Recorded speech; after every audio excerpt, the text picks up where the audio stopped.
Let's talk to Reuben Frank. Man, he is just a maestro of talking Eagles football. We call this Howie season. We also call this Go to Reuben Frank season, and he joins us right now. Good morning, Reuben. What's going on, guys? Well, I'll tell you what. Howie's, you know the deal, my man. He's in the bunker. He's ready to swing. All right, Reuben. Yeah, you tell us. Yeah, let's start with this. So there's a lot of ways to go about this, but I'm going to give you a big overarching question. Same question I'm posing to the audience today, Reuben. What should Howie's strategy be? Give me the big picture. What should the strategy be realistically? And then we'll go through the specific parts. But if you're Howie, what is your strategy for the next couple of days? Well, I think it's pretty clear the strategy is get younger and accumulate draft picks and don't sign free agents and make the compensatory pick formula work for you. And I think that's what he's going to do. I think it's all about and the compensatory pick formula ends in the spring. And after that, I think you'll see him sign guys that aren't going to affect that formula, like guys who have been cut, guys who are on the street, and then guys later in the summer. I think it's all about trying to get some picks, and he knows that they're going to lose guys. He knows that they have to lose guys, and he knows that they have to stay young. I think that was the big lesson after 17. So I think that's the plan, and I think it's a sound one, honestly. So, Reuben, I'm struck by your answer that does not include this in the first sentence of strategy. Try to keep as many of the good or great players that help them win a Super Bowl. And I'm not saying it's crazy talk to not say that. I expect them to lose a lot. But take me inside why that's not. Is it just not realistic, Reuben, with the cap stuff? Well, I think it's that, and I think the lesson from 17 was you can't keep everybody and have the same success. It just doesn't work. You have to keep growing. You have to keep getting younger. You have to play younger guys. And I think they realized that. And if they were ever in that same position again, that's what they were going to do. And, it's tough because you got to get the emotional part out of it. And I think that's hard for Howie. I mean, He wants to keep everybody, but I think to remain this type of team and go for this kind of success, you have to keep playing younger guys and who are on rookie contracts, and then picking and choosing where you're spending the big money, which they've done with Vaughn and Barkley, who are two best players on the team probably. So I think you can't let the emotion guide you in this type of time. Reuben, did Howie really have any chance with Myles Garrett, and what does the $40 million price tag a year mean for our free agents, Josh Sweat, Milton Williams in particular? Well, they were going to get paid big time regardless of Myles. Now, Myles might have raised the price for Sweat a little bit, but, Howie did his due diligence. I'm sure he talked to Andrew Berry, but look, these things always get resolved almost always by the player going back and taking the money. And I kind of think that was all along, that was what was going to happen. They weren't going to let a guy like that go. So, Howie made his calls, and look, Howie's going to make calls on every single player that's out there. And that's what he does, no matter how unrealistic it might seem. And I think it's one of the things that makes him a good GM. He doesn't rule out anything. He doesn't say, well, we can't do this. And, he'll try to do anything that's going to help the team. But I don't think it was ever a realistic chance of him leaving Cleveland. How likely is it that Dallas Goedert is an Eagle next season? Oh, I would say it's probably not all that likely. And we'll see what happens. And look, it's all part of, he's 30. He's been hurt so much. You saw what he could do in the postseason. He's such a big-time player. So it's a tough call. And, they've always had, like, when Selleck retired, they had Ertz. When Ertz got traded, they had Goddard. They don't have that heir apparent, which makes it a little trickier. Certainly not Grant Calcaterra is an okay backup, but you don't want to make him the starter. So, it's a tricky situation. It's a good tight end draft, but you never know if those guys are going to pan out. Personally, I'd like to see them, work something out with Goddard. Obviously he's not going to play at $13 million or $11 million, 11.8, I think is his cap, whatever it is. He's not going to play at that. So they're either going to have to redo him or move on. And you say that he won't play at that because you're saying the Eagles won't let him be on the team at that number, right? Are you saying the Eagles want to negotiate him down? Is that the right way to frame it? Yeah, I mean, he would be thrilled to play on that contract. But Gotcha. yeah, there's no reason to make that happen. And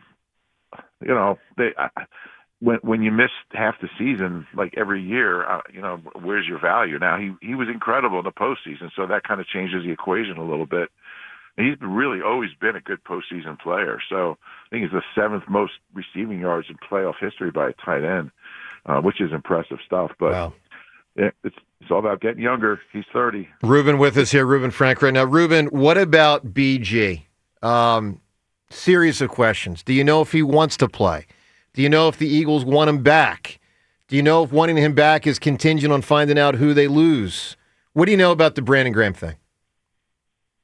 Yeah, my gut feeling is, what better way to go out than with a second ring? I don't even know physically if he can hold up when he'd be able to play. Obviously, you don't want what happened. You don't want that to happen again. My guess, and I haven't talked to BG since the season ended, is he's gonna. I mean, he's got other interests. He's gonna work for the team in some capacity.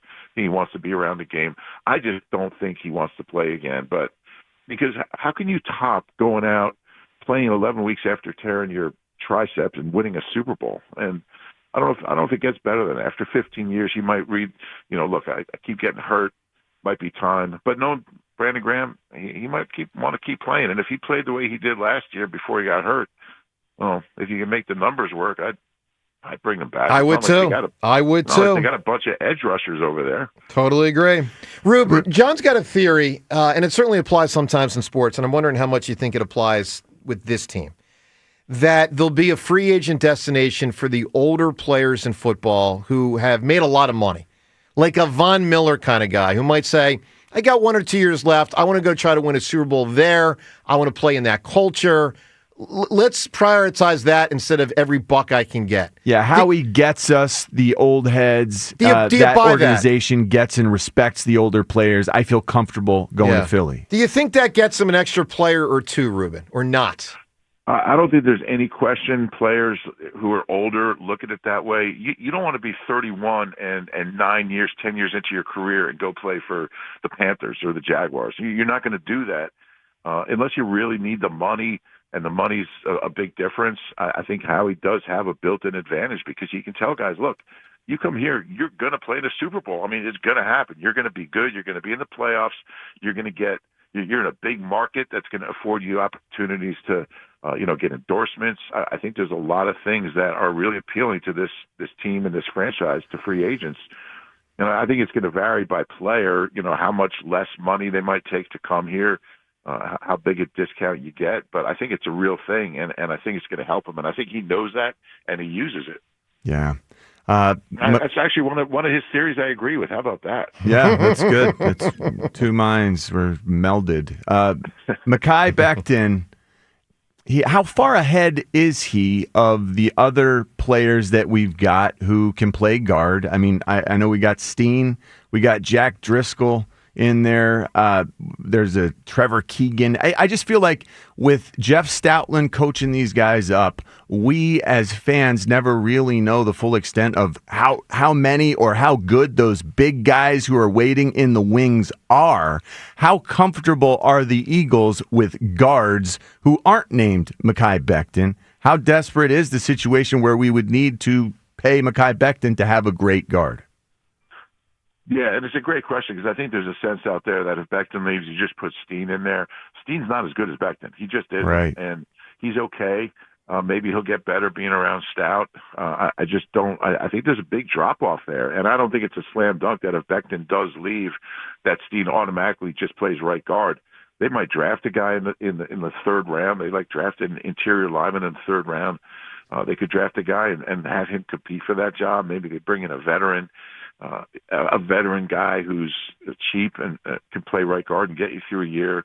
But I think Becton, I think it's a mistake to just think that Becton's really easy to replace because, I mean, he was a beast this year, and he does want to be here. I mean, locker cleanup day, I mean, he was getting emotional just talking about free agency. And so I think there's definitely a hometown discount there. I don't know what the market value is going to be for Mekhi Becton. Our team's going to see him as a tackle. They're going to see him as as a guard? Are they going to see him as a first-round pick who just needed to turn his career around and give him a big bag of money? I just don't know what his value is going to be once he hits the open market in a few hours. So that's a really interesting one. My gut feeling is there's a pretty good chance he'll be back. If you're Mekhi Becton, you want to see what the market is. You want to see what kind of offers are out there before you make any decisions. I don't blame him. But I think out of all the guys, I think he's the most realistic, maybe the only one that's realistic to come back. I don't think he'll cost a fortune. Wow. So Mekhi Becton is the guy you think is likely to come back. You do not think Dallas Goedert is going to be back. And I think you were talking about Milton Williams and Sweat also. You're saying you think Becton's more likely than those guys, right? Yes, exactly. Now, what about, Reuben, what about this on Milton Williams? So, look, maybe it's just too expensive and that's the way it goes. I am struck by the Eagles almost never lose that guy. Yeah. By that guy, I mean drafted here, ends his rookie contract, above average player. I mean, there's a couple examples. Wow. Jordan Hicks, a buddy of mine texted me Jordan Hicks. Now, he had injury history, so he would fit that category, but he had red blinking lights of injury history. But guys like Corey Simon, Derek Burgess, Benny Logan, there's been a couple. But, I mean, Reuben, they almost never lose this guy. Is it just so tough with the money? Yeah, I mean, Derek Burgess is a funny example because he's a guy that really helped his value in the postseason. Totally. And I think that's where Milton and Sweat are. And Milton's just a better player than those guys. I think Milton is seen around the league as really an elite player now, where I think maybe here, because he wasn't one of the first-round picks, he wasn't one of the Georgia guys. He's not really seen that way. And he doesn't talk publicly much, so we don't know his personality much. But Reuben, he was really good this year. He was really, really good. He's been good for 4 years, but this year he took it to another level. He's still a young guy. He's 25. So he's got a bright future. And I think Howie never loses that guy, but I think Howie's almost a victim of his own drafting. Like, they've drafted so well that they're now in a place where, and that wasn't always the case, obviously, they're now in a position where, you didn't have to worry about losing Fireman Danny. Now they're in a position where they've got all these good draft picks who are developing and have value on the open market. So I'm still really disappointed they didn't retain Donnell Pumphrey for a second contract. That broke my heart. All right, Reuben. Leading rusher in college football history. Yeah. It's unbelievable. All right, speaking of running backs, what about Gainwell? I came to really appreciate him this year. He's not going to break any bank, but is even that too much for the Eagles as they look to trim? He's an interesting one. He really wants to go somewhere and play more, and I don't blame him. I don't know if teams look at it that way. I don't think he's a 20 touch per game type of guy. Maybe there's a team out there that thinks he is. I think he'd like to play more than he's going to play behind Saquon, and so I just don't know if the money is there. And I'll tell you what, I think he's a valuable guy. You can't ask for a better backup. He's backed up 3 different Pro Bowl running backs, and whenever he gets the call, he does well, and he catches the ball well. He's a guy who can not play for 3 quarters and then go out there and get you 7 yards. And I think that's valuable, and I think it's rare, and he's not going to ever complain about his touches. So he's got that unselfishness. He and Saquon have a great relationship. Can Will Shipley do what he does? Can Will Shipley be the 2-minute back, the protection back? Is he adept enough at picking up blitzes? I don't know yet. He isn't yet. He's a young guy. He could maybe develop into that. He's not great in that area of the game. We saw the one long run, the 57-yard run. That's great. He catches the ball well. I'm not ready to say he could be that, but there's a chance. I think that's an unknown right now. And we know Gainwell can do it. He's done it at a pretty high level for 4 years. So that's because you don't know. What are the odds Saquon, knock on wood, stayed healthy this year, but you know how it is with running backs, especially older running backs. Right. So are you ready to go into 4 games in November with Will Shipley as your starting running back? I'm not sure they're there. Yeah. Final thing, Reuben, what about Darius Slay? What happens? And matter of fact, let me combine Darius Slay and Isaiah Rodgers. Same question. You're not going to get both back. You get one back or neither. What happens?